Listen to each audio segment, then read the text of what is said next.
ارشاد نبوی ہے، آپ صلی اللہ علیہ وسلم نے فرمایا، مظلوم کی دعا سے ڈر، کیونکہ اس کے اور خدا تعالیٰ کے درمیان کوئی پردہ نہیں۔ دوستو، ظالم ظلم کرتا ہے تو وہ یہ بھول جاتا ہے کہ آخر جانا تو اس نے قبر میں ہی ہے۔ اگر مظلوم قبر میں جائے گا تو ظالم بھی وہیں جائے گا، لیکن اس کے باوجود شیطانیت اتنی زیادہ ہوتی ہے کہ صرف دنیا پہ قبضہ کرنے کے لیے، لوگوں کے اوپر قبضہ کرنے کے لیے ہر ایک کو موت کا وارنٹ جاری کر رہے ہوتے ہیں، اور خود یہ نہیں سمجھتے کہ خود نے بھی مرنا ہے۔ جو آج کسی کے لیے قبر کھودتا ہے تو دوستو، آخر اس نے بھی تو اسی قبر میں جانا ہے، اس کے لیے کوئی اور قبر کھود دے گا۔ تو بات یہ ہوتی ہے دوستو کہ ظلم جب انتہا کو بڑھتا ہے تو پھر وہ مٹتا ہے۔ اللہ کا نظام ہے، مالک الملک نے اس دنیا کو بنایا تو اس کے لیے ضابطے بھی بنائے ہیں۔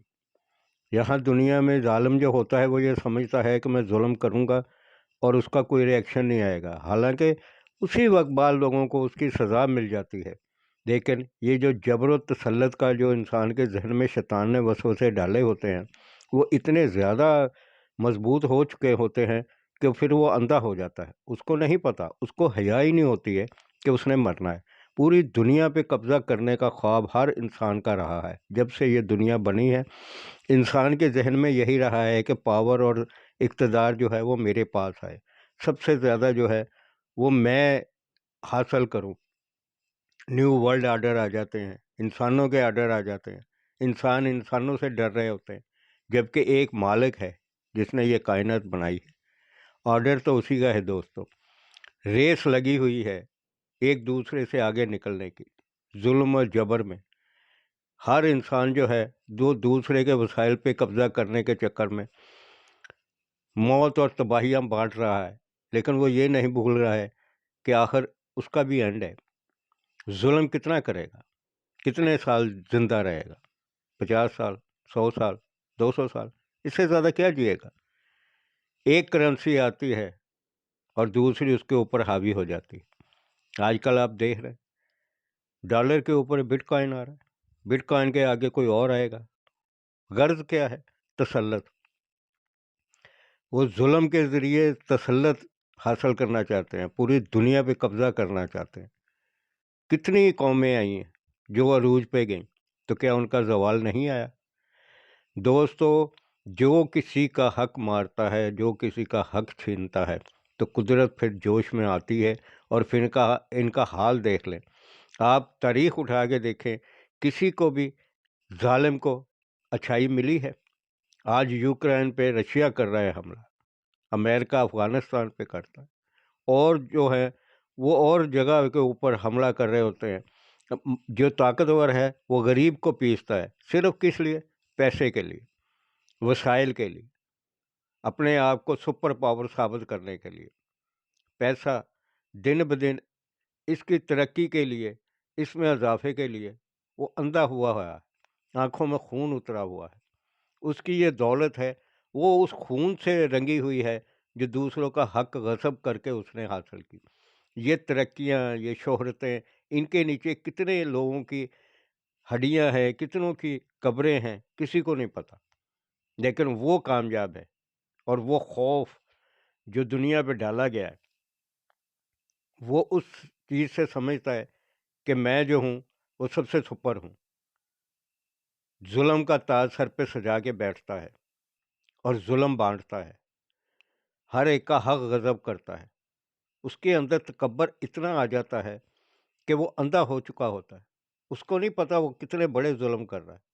کوئی اور بھی ہے جو اس کا حساب کتاب لینے والا ہے، لیکن وہ پیسے کی جو پٹی لگی ہوئی ہوتی ہے آنکھوں پہ، وہ جو دکھاوے سے اس کو سکون ملتا ہے، وہ غریب کا جو رزق چھین کے وہ دکھاوا کر رہا ہوتا ہے، پیسہ وہ لٹا رہا ہوتا ہے۔ اور کیا جہاں پیسہ ہوتا ہے وہاں پہ ظالم کو چھوڑ دیا جاتا ہے۔ آپ اندازہ کریں، جب ظلم چھوٹتا ہے تو پھر وہ پھیلتا ہے۔ دوستو، غریب کو اندر کر دیا جاتا ہے، قید میں ڈال دیا جاتا ہے۔ بہت سے مظلوم ہوتے ہیں جن کو ساری ساری زندگی قید مل جاتی ہے۔ تو دوستو، صرف اتنا ہے کہ ایک طرف امارت ہوتی ہے اور ایک طرف غربت۔ لیکن یہ تقسیم کس کی ہے؟ یہ اللہ کی ہے۔ وہ بہتر جانتا ہے کہ کس کو کس حال میں رکھنا ہے۔ ایک غریب کا بچہ ترسی ہوئی نگاہوں سے دیکھتا ہے، اور ایک غریب آدمی ایک ایک پائی جوڑ کے اپنے بچوں کی پرورش کرتا ہے، ان کے مستقبل کے لیے محنت کرتا ہے۔ تو دوستو، اس کی جو محنت ہوتی ہے وہ اللہ رب العالمین کے آگے بہت اہمیت رکھتی ہے۔ اس کا حلال کا رزق کمانا، اس میں اتنا اثر ہوتا ہے کہ وہ اللہ رب العالمین اس کی دعاؤں میں بہت اثر رکھ دیتا ہے۔ دوستو، اگر کسی کی دعا یہاں قبول نہیں ہوتی تو اس کا یہ مطلب نہیں ہے کہ آپ کو آگے کچھ نہیں ملے گا۔ ایک پریشان حال انسان، وہ محنت کرتا ہے، اس کو رزق ملتا ہے، لیکن اتنا نہیں ملتا کہ وہ اپنے بچوں کی کفالت کر سکے، لیکن وہ صبر کرتا ہے۔ تو دوستو، اللہ رب العالمین کو اس کی یہ ادا بہت پسند ہے۔ غریب کا بچہ محنت کرتا ہے، پانی تک جو ہے وہ بچے لے کے آتے ہیں، اور اس کے اوپر امیر کے بچے جو ہیں وہ ان کے اوپر ہنستے ہیں۔ تو دوستو، یہ جو ہنسنا ہوتا ہے یہ ان کی اپنی ذات کے اوپر ہوتا ہے، کیونکہ ان کے والدین نے ان کو ایسی تربیت دی ہوئی ہوتی ہے۔ ایک بات یاد رکھیے گا، مظلوم کی جو آہ ہوتی ہے اور اس کے آنسو ہوتے ہیں، اس میں بہت طاقت ہے۔ اس میں اتنی طاقت ہے کہ یہ دیکھ لے، سلطنتیں الٹ جاتی ہیں۔ غریب آدمی جو ہوتا ہے وہ خوددار ہوتا ہے، ایماندار ہوتا ہے۔ اللہ رب العالمین نے انہی کے لیے جو خوشخبریاں رکھی ہوتی ہیں۔ اگر ان کو دنیا میں کچھ نہیں ملتا تو دوستو، اللہ رب العالمین آخرت میں ان کے لیے بہت کچھ انعام دیتے ہیں۔ اللہ رب العالمین کے آگے یہ آنسو جب بہتے ہیں تو پھر اللہ رب العالمین کا جلال جو ہے وہ حرکت میں آتا ہے۔ دوستو، مظلوم کی آہ بہت اثر رکھتی ہے۔ آپ صلی اللہ علیہ وسلم کا فرمان جو ہے کہ مظلوم کی دعا سے ڈر، کہ اس کے اور اللہ کے درمیان کوئی پردہ نہیں ہوتا۔ تو دوستو، وہ آنسو جو اللہ رب العالمین کے آگے پیش ہوں گے تو اس کا حساب جو ہے وہ بہت خطرناک آ جاتا ہے۔ ایک انسان جب بے اختیار ہوتا ہے، ظلم سے تنگ آ چکا ہوتا ہے، تو پھر اس کے ہاتھ جب اٹھتے ہیں تو اللہ رب العالمین کا عدل جو ہے وہ پھر جوش میں آتا ہے دوستو۔ اور پھر کتنے بڑے فرعون گئے، نمرود گئے، شداد گئے، ان لوگوں نے بھی تو دنیا میں بہت ظلم کیے تھے۔ پھر آخر کیا ہوا؟ آخر کہیں تو گئے ہیں نا۔ بے بس جو ہے اور مظلوم جو ہے وہ جب اپنی آہ ڈالتا ہے تو دوستو، اس کی آہ میں اتنا اثر ہے، اتنا اثر ہے کہ ظالم جو ہے اس کو پتہ ہی نہیں ہے کہ اس کے ساتھ پھر کیا ہونا۔ اللہ رب العالمین کا اپنا نظام ہے۔ یہ زندگی دی ہے تو اس کے ساتھ اس نے اصول و ضوابط بھی دیے، بتایا ہے کہ ظلم جو ہے برائی ہے، اور برائی بہت بڑی ہے۔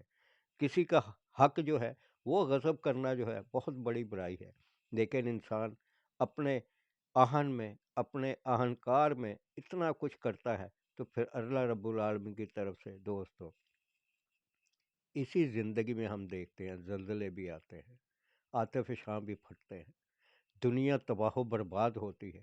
پھر یہ کیا ہوتا ہے؟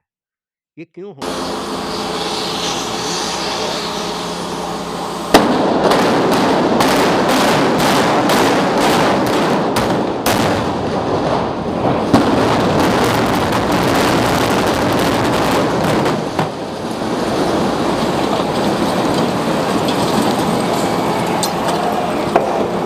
یہ کس وجہ سے زلزلے آتے ہیں؟ تاریخ اٹھا کے دیکھ لیں، کتنا زیادہ بڑے بڑے زلزلے آئے ہیں اور کیسی کیسی تباہیاں ہوئی ہیں، لیکن پھر اس کے بعد ہسٹری رکھنے کے باوجود یہ لوگ موت کو یاد نہیں رکھتے، یہ پھر وہی عمل دہرا رہے ہوتے ہیں۔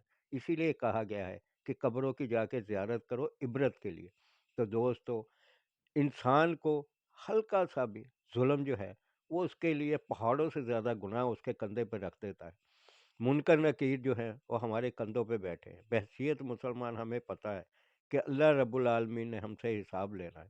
تو دوستو، اللہ رب العالمین سے خیر کی توقع مانگو، اس سے رحم کی توقع مانگو۔ وہ رحیم و کریم ہے، اس کے غضب کو آواز مت دو۔